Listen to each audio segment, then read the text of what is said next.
Dragon ফলটা খেতে। তো ড্রাগন ফল আগে আমি খেতাম না, মনে হতো যে কীরকম লাগবে, কী লাগবে। তো ফার্স্ট টাইম যখন আমি ড্রাগন ফলটা খেয়েছিলাম খুবই ভালো লেগেছিল।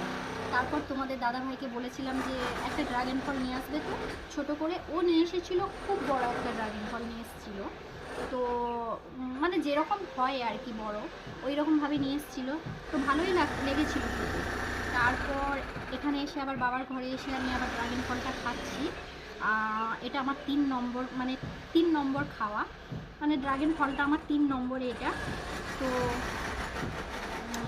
এই বিশেষ করে এই মানে পিঙ্ক কালারটা ভালো লাগে, হোয়াইট কালারটা এতটা ভালো লাগে না। পিঙ্ক কালারটা খুব মিষ্টি হয় এবং ভালো লাগে।